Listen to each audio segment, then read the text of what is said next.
Esse é o Cápsula e nós vamos falar agora sobre a CPI do crime organizado que está sendo instituída agora no Senado, né? Como eu falei para vocês, a CPI tem muitos problemas para o governo. Infelizmente, um desses problemas o governo conseguiu contornar. Conseguiram colocar o Fabiano Contarato do PT na presidência da CPI, né?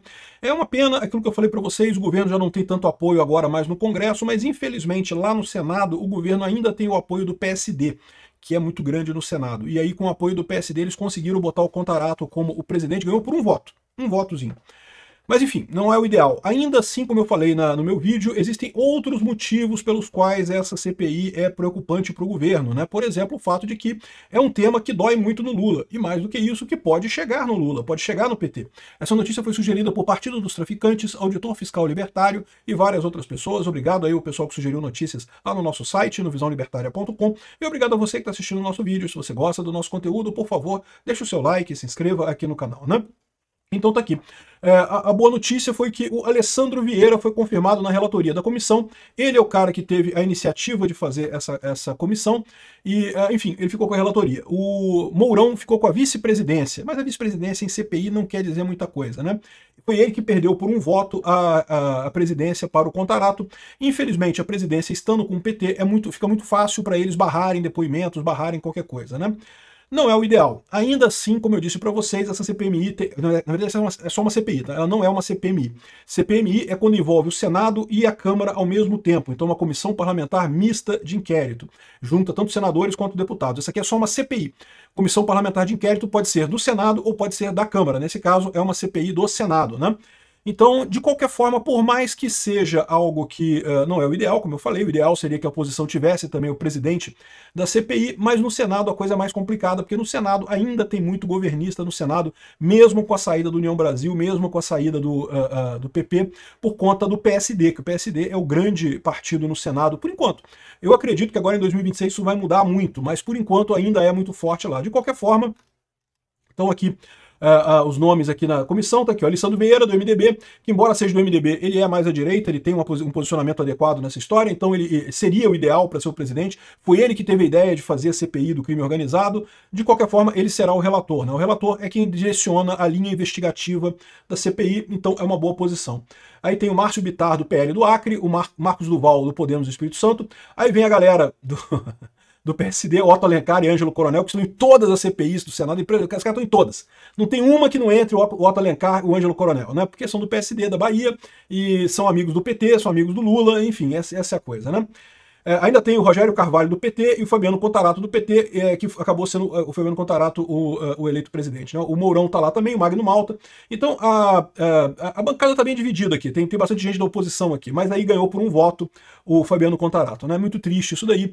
O Fabiano Contarato, ele é um político do Espírito Santo que ganhou a eleição se fingindo de conservador, e é por isso que eu alerto vocês para o risco desses candidatos meio, né, que se dizem conservadores aí do nada. Ele ganhou a eleição se dizendo conservador no Espírito Santo, entrou no Senado, imediatamente vestiu a camisa de esquerdista, né, se declarou homossexual e não sei o que lá. Isso não tem nada a ver, tá?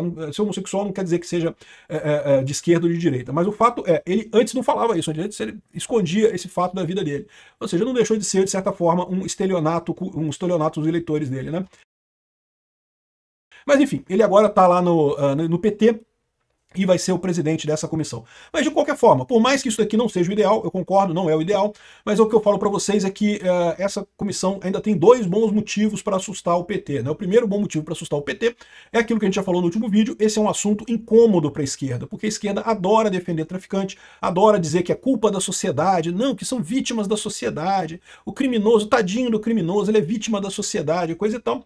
Então a esquerda fica sempre numa posição muito delicada nesse assunto, né? Um assunto que a direita não vê problema nenhum, mete o pau mesmo, mas a esquerda fica numa posição delicada, por quê?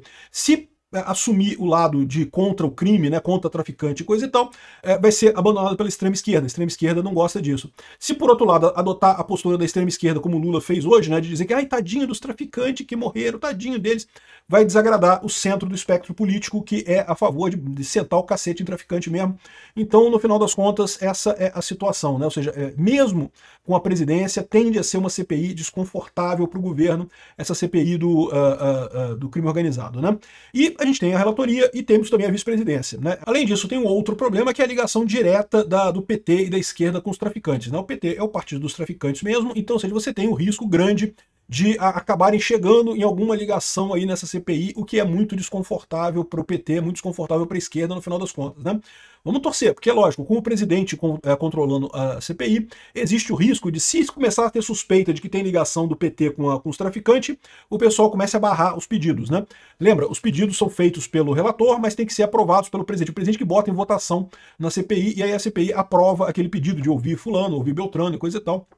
Então, existe o risco realmente dele tentar emburacar esse troço aí. Vamos torcer para a coisa dar certo, né? Bom, além disso, já tem alguns alvos iniciais, já foram expedidos os primeiros requerimentos para ouvir lá na CPI, né? Então, os primeiros convites e requerimentos de convidados das autoridades, exemplo, o governador Cláudio Castro, o Tarcísio de Freitas e o Ricardo Lewandowski. Então, devem ser os primeiros a serem chamados para ouvir essa CPI lá no Senado, né? Vamos ver o que resulta disso daí.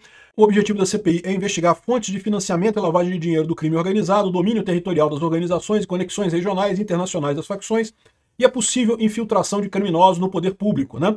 Ao fim dos trabalhos, o colegiado deve propor alterações na legislação. Então vamos ver o que vai acontecer aí, qual vai ser o resultado dessa CPI. Como eu falei da outra vez, eu mantenho. Eu acho que mesmo com o presidente do PT, essa CPI tende a ser desconfortável para o governo Lula. Mas é lógico, para saber o resultado, temos que esperar para ver o que vai acontecer, né? Obrigado por assistir nosso vídeo até o final. Tem alguns links para você nos ajudar aí na tela e também na descrição desse vídeo. Contribua com o nosso projeto.